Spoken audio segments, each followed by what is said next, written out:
Hi, this is Max. I am back with another CSR video. Today I'm just going to make a quick video to explain some of the common mistakes beginners make.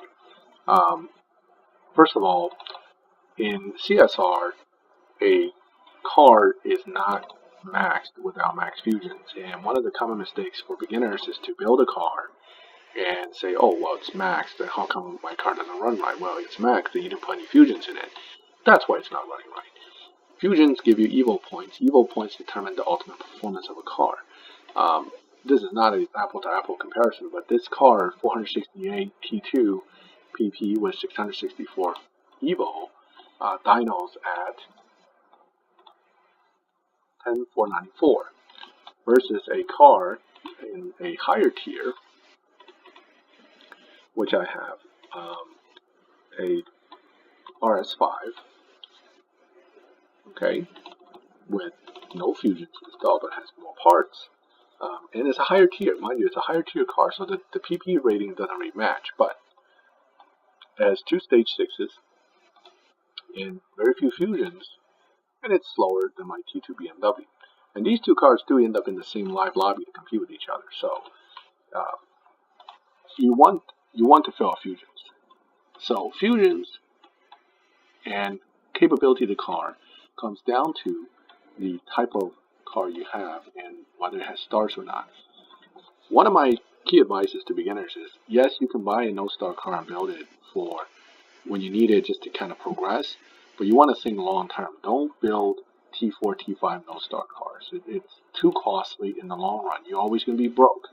And to strip a car that has been built to this point will cost me $3,175 gold. Okay, that's a pretty expensive proposition, and that's only for a T3. If you go with a T5, you try to strip with all the fusions filled, you're looking at something like 20,000 gold. So, why is a star car better than a no star? Real simple. More fusion parts you can fit. 66 for this 2-star, and only 59 for this no star. This is why you don't keep no star cars in the long run, because they are not going to ultimately be as fast or as capable as a star car. There's another thing that's important to people who play a long time, which is RP. In this game, you make reputation points. Reputation points is what gets you into Cruise, because Cruise wants you to make points. There are many bonuses that come with this that you can get. Wildcard bonus we'll discuss separately, but your elite bonus we'll discuss separately. There are two other things, one of which is a rare car bonus and a freshness bonus. Now, this car obviously doesn't have any of the bonuses active, but a car with 2 stars has 46% because it comes with this one that comes with the elite bonus. Let's ignore that, so it should be 36%, okay? Freshness is 10%. I did freshness on this car. You can do it on the other car too. That'll put you at 30% for the other car. But you get an extra 6% from the stars that you don't have on that car. So that other car with freshness bonus, let's customize it. And here's how you get freshness bonus. You paint it. Okay? Paint. Go to pastel. And you paint the car. You paint the calipers. Always use whatever they got a low money tag on because it's discounted. And discounted is good. You don't want to spend too much money. And boom. So for 10,750, you customize a car. You get a few days. Sometimes you can get up to 6 days. I'm kind of in the middle of freshness thing, so you want to refresh the car at the beginning. So now I'm up to 30%. Okay, but this other car with the 2 stars is at 46. I got an extra 10% by making it elite. You should always make a elite car one that has stars at the minimum, and preferably one car that you will be using to do a lot of events with, because that's where that bonus starts to stack over time. There are differing advice on whether ever to make a first generation boss car elite. My opinion is, when you go to Tempest 1, if you're stuck and you just need to get some car elite, just do it.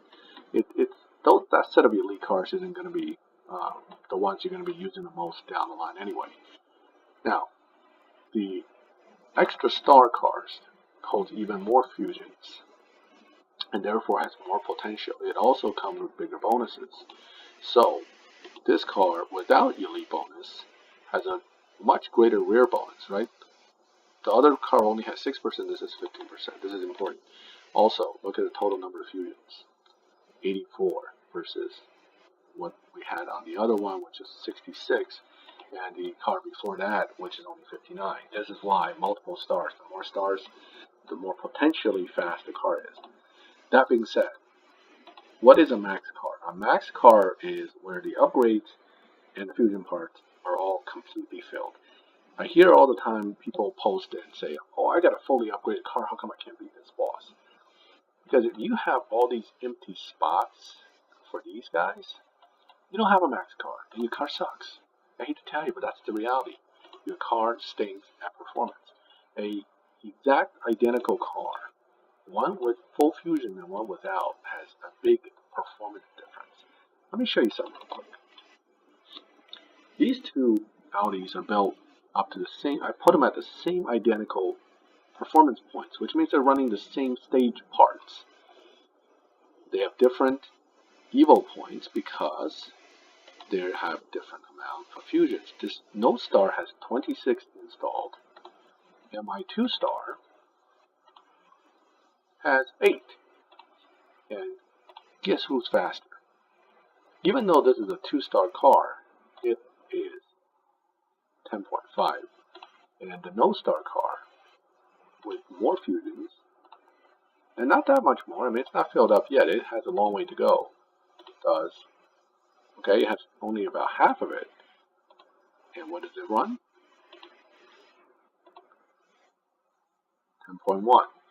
Now, this is another common mistake with beginners, is that they ignore fusions. You don't fill them in. That leads me to the next point. You do not buy a car and build a car and waste money on a car unless you can get fusions for it. And what cars can you get fusions for? Cars you can buy dealership versions of. Any car you can buy from the dealership for regular money to strip for fusions are the cars that you want to focus on building. If you're loaded with gold, sure, you can go for a Roadster. You can go for a Boxster. You can go for a Scirocco. But when you want to play for free, and you don't want to buy gold, you just want to earn money and play, you want to focus on cars that can be bought for money. Regular, I guess we call it silver. Okay, so there are not that many cars in each tier that you can buy. There's probably 2 or 3 per tier. In T3, that is the BMW M4, the regular one, not the LB. But the LB BMW M4 actually uses the regular M4 Stage 6. So you could strip regular M4s and build that Amelia LB M4 that you get by beating the boss. A very nice car, right? Each time you strip one of these cars, you get about 6 fusions. Remember, we looked at it. That car holds 84.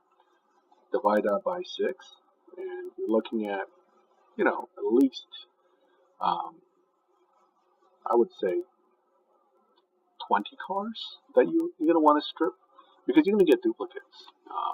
Here's another point people don't think about. Part of the reason why you don't focus on a car like a Mercedes that you cannot buy for money is these fusions are going to come very slowly. Brands like Bach,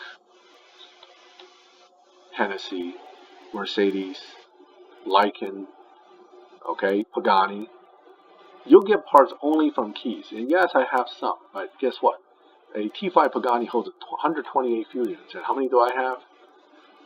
Okay, now that's why you don't want to build these cars as priority. For some reason, I always end up with a lot of Koenigsegg fusions, but even this is nothing compared to 128. So if you don't have those fusions, don't invest in these cars too much. Aston Martin, though, you can get by stripping parts, and that's the Vanquish. Okay, I already have 2 S6s, and I can buy more Vanquish and strip for it. So this is a T4 car I would love to have. And another T4 car that you can get, and is quite good, is the Nissan. The 2015 GTR And the LB version of it both use the same stage 6s, which you can get from buying and stripping standard Nissan GTRs. People are always broke. How do you stay away from being broke? Don't build cars that you don't have fusions for. Just don't build them. Ignore them until you get enough fusions. Plus, all that money you saved will go into a better car.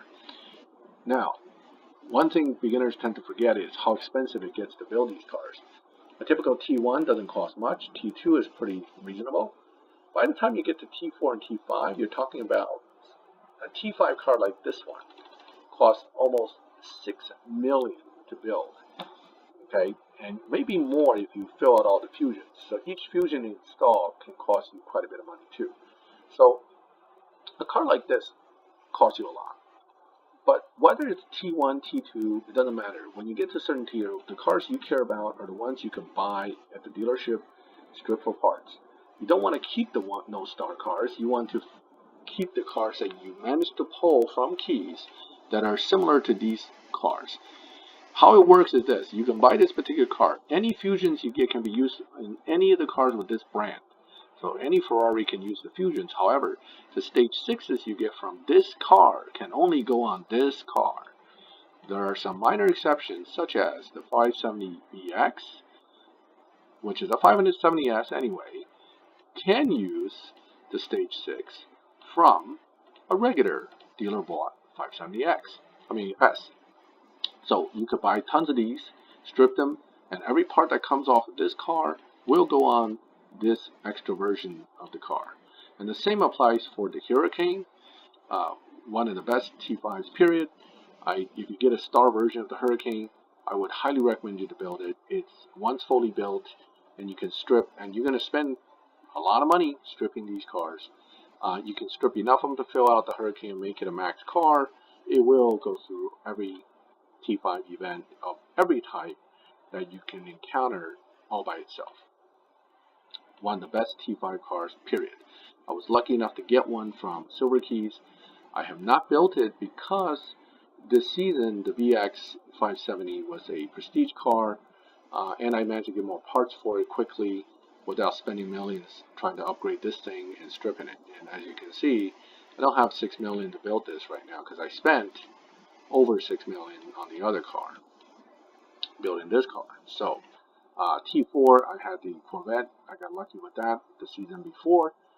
It's a prestige car, so it came with some parts. But again, I deleted it because I don't feel I'm going to get this car maxed quick enough to use it for the actual Tempest events down the line. What I'm hoping to do is pull a Silver Key car now.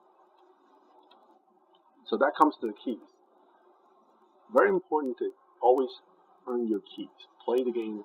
And where do you get keys the quickest? You get it from live racing. So if you're not live racing, you're not going to get keys, and progression is going to slow down quite a bit. Live racing is all about having a car with high EVO at a lower BP point so that you can beat the other cars in your class. And you need to win 15 times to get 10 silver keys. But in the meantime, you also get about 150 or so bronze keys. So what do you need to do in live? People are afraid to go live. You don't need a fancy car to go live. You just take a T1 card, and when you're a beginner, you don't worry about not getting the points yet. You just take a T1 card, you go to live, you get your keys. Do it every day, get your 15 races in, you'll be fine. So that's where you get your keys from. Another thing that beginners tend to do, which you really shouldn't do, is selling off fusions because you're desperate for money. Never sell your fusions, and do not sell your S6s. Even if you have more than one and it's probably a duplicate, like this one here, I have 2 of these, just leave them alone. You don't get enough money from selling it. Selling 450 is a joke, okay? That's not enough money to even be worth it to sell these. And you definitely don't want to sell your fusions until you're playing the game for over a year. You probably don't even have enough fusions that you need among the cars that you're getting. So definitely don't do that. As far as making money and keeping money, the trick to not being poor all the time is by not building every car you run across. Do not build cars that you don't have fusions for. Leave them alone. Let them be stock for now. Focus on 1 or 2 cars per tier. Focus on those cars that you can buy parts for and upgrade. GTIs, BMWs, okay, 235i, I got a VX, I got the Hurricane. I was able to actually build KJ's Toyota up to the point where it could beat the T3 boss and help me get this car. Plus, I deleted it as a way to get by the Tempest 1 Elite requirements because I didn't have another good T2 car to use for Elite. So I'm currently in Tempest 1 Elite and I am facing T4, which I'm holding off on because neither one of these cars are any good. Can't get fusions and too slow. So the no star cars, ultimately your goal is to strip them. But with star cars, unless you have a duplicate, do not strip it. Keep one of every car you get. You never know when you're going to need it, and you're going to be kicking yourself if the event comes up and it says LBRS5 coupe only, and here you go, you just stripped it a few weeks ago. You'll be all pissed at yourself. I'll tell you one thing about keys is you never get the car you really want. Okay? Well, rarely you do, but the other thing about pulling keys is don't pull keys when there's no bonus. Okay? With gold keys particularly, without this bonus, all you're going to get are 3-star junk. And 3 stars are not junk in the beginning when you're a new player, but by the time you play long enough to have 2 cars of every tier, at that point all you're going to see is stuff that you already have. With the silver keys, there's a Prestige Cup every season. It starts about 2 days after the season starts, and there's a time 10 chance to get a particular car.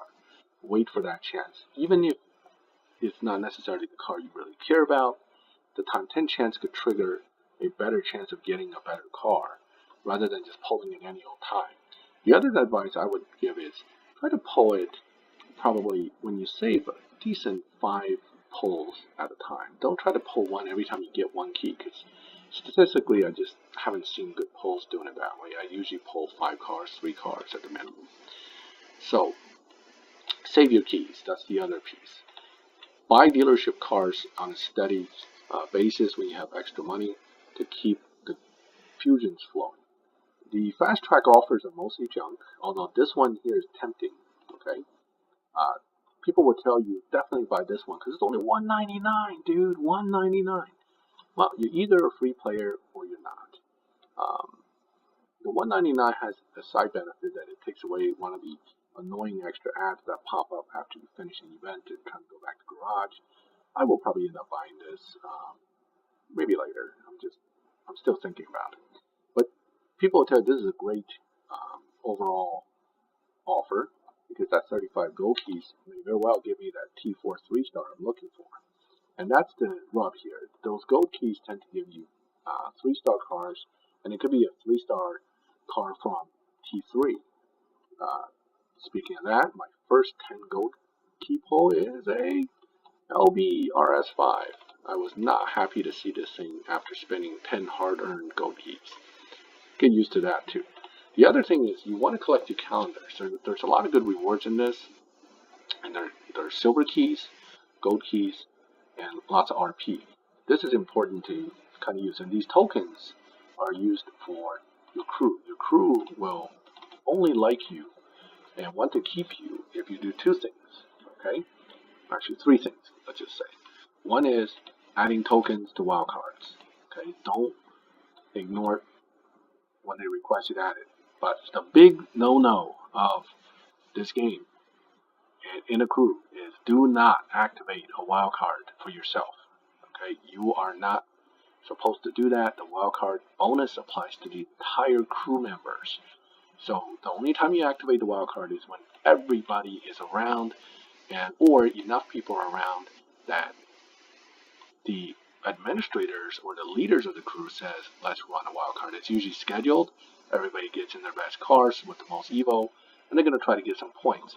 Well, what about me? Well, you're not going to make enough points by yourself, okay? It's a team effort. That's why you're in a crew. Either play as a team member or don't play. And just go be by yourself and not be in a crew. The reason why you want to be a team player in a crew is because you get all these bonuses in a car at the end of the season when you hit 20 million, when your crew hits 20 million. We've already hit 20 this season, but there are a lot of good rewards here. Okay, gold keys, bronze keys, silver keys, parts, tokens, money. This is why you're in a crew. And how you're evaluated by crews is how much points you make. Okay, I'm running a level 56 account. I donated every token I got my hands on, and I played regularly. But a million points seems so intimidating to new players, and you know, there are guys that barely make any points. Okay, our crew leader's account got screwed up, that's why it's 0. But the people make less points, and then there are people that make more points. What you want to do is you want to make whatever the crew's minimum is, at least. As a new player, nobody's going to pressure you to make a million. They're going to more or less expect you to make something along here. Okay, 400, 500,000, 600,000, depending on the crew. You can't make 600,000 points without actually going out and going crazy playing. A lot of points come freely from various crew cups. So that's another thing that beginners tend to forget, is that when you're not in a good crew, you never finish these crew cups, and you're always going, oh man, I can't make any points. Well, that's true. Personal RP points, even the ones that I made, crew cup is 30k points. Get it, collect it, boom, boom, boom. But you need a good crew that actually clears the cups to get these points. There's 30,000 free points right there. You get about 3 of these. That's 100,000 points to the season right there. You have your old last season's Prestige Card Cup. That's another 75,000. You got this season's Prestige Card Cup, 100,000. The Prestige Card Cup itself, this cup itself, 300,000. So if you add the numbers up, there's your 600,000, 700,000 before you even played anything. Okay, and then you got your daily map stuff. That's a few thousand points here, a few thousand points there, a little bit of points here. Your live racing will give you points. Okay, if you have a good card, you can get somewhere between 500 to 1,500. Well, I wouldn't say maybe 500 to 1,000 points per win. And you play a night to get 15 races in to get those keys. That's about 15,000 to 20,000 right there. So 20,000, 13 days. Okay, that's 200, 260,000 more. This is how you hit a million. It's not, a million is really, really easy. What gets hard is when people that are talking about capping, and I mean, that's hard. That I respect, and I just don't have the energy or the drive to do it. So what's my personal RP? Very low, 162. Now the seasons reset on a different, it resets twice during the time of one season as a crew. So crew points and personal RP points, different thing. Okay, so don't get intimidated. Join a good crew. You can make 600,000. I can pretty much say that anybody who's played this game a bit at level 50 and up should have no problem making 600,000 points, as long as you play smart and have some decent cars to work with. And that comes back to luck. You know, unfortunately, you could pull a bunch of crappy cars, and I see that all the time, and people cry, and nothing you can do. It's the game. I don't recommend you to buy keys, but if you were going to buy keys, I would recommend you probably to buy silver keys. Cheaper, more keys. Wait till the time 10, you'll probably end up with a better garage of cars. So now you can also end up with every single one being a 1-star A-bar, so don't come crying to me if that happens.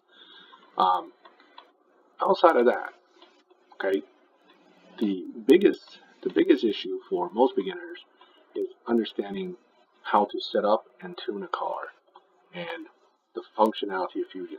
So the one thing I want you to take away from me in this video, if nothing else, is a car is not maxed without all the fusions in it. I can't say that enough. The fusions are probably more important to fill up in the beginning than S6. You can have all stage 6s, and without fusions, it's junk. The car will run like crap. It will be slow, and you'll be wondering, why the hell is my car so crappy? Because you don't have the fusions installed. Okay, once you get all the fusions installed, the car will run good. Now here's a little tidbit here that there's a video game in the corner. It's playable. Some people find it by accident, others find it, but it's a cool game. It's just something to amuse yourself with when you're bored of other stuff. You just want to take a separate break from it. Okay. And with that, I will recap very quickly all my beginner mistakes. Do not build too extensively no-star cars. Do not strip cars that you don't have an extra one of. In other words, no duplicate, no stripping it. Keep it. Okay, every boss card can be gained and won without spending money on super nitrous, simply by building a car in its tier to max or close to max. A car is not max or close to max without all your fusions. No star cars do not have the same potential as star cars. Use the customization to add percentage to freshness to help your RP generation when you're in a crew. That is going to be important. They want you to generate some points. Simple way to do that on most of the lower number of star cars, 3 or less, on T5 is simply adding paint, calipers, and livery or interior. There's going to be custom cups which requires that, so you do not want to only own a car in the tier that has permanent freshness because it will affect it. Tuning. You can tune the car to maximum evo all the time, but you're not going to get much maximum evo without any fusions. So again, fusions, very important. Do not sell your fusions. They're not giving you enough money. Do not sell your stage 6s. They're not giving you enough money. Do not focus on cars from brands that you absolutely will not get much fusions for. Even though it looks like you have quite a few, it's kind of an illusion in my opinion, because you can fill out this Ferrari's fusions with buying Ferraris and stripping them. You cannot do that with Hennessy. Okay, these are the Hennessy fusions I'm stuck with because from keys, and that's all I'm going to get. Unless I pull tons and tons of keys, I'm just not going to get enough fusions. This is why certain cars, certain brands should not be a priority. The only brands that I make priority for building are the ones I can buy from the dealership and strip. And those are very easy to spot in the dealership. You just go to the tier, you look at it. Those cars are the ones you get. Again, only the specific cars, stage 6 will drop from that specific car. While it's usable on some shared models, you should focus on the ones that you have the specific model for.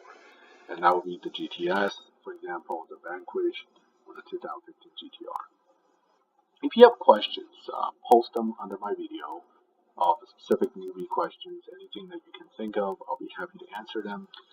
If you like what you're seeing and you appreciate some of the things that I'm trying to give out as information, feel free to subscribe. I will continuously make new videos and also focus on specific aspects of the game as I make videos, such as tuning, car setups, choices of cars for use in Tempest, and how to basically easily gain all the boss cards without huge investment in any kind of actual money. And with that, I'm going to call it a night. Thank you for watching and have a good night.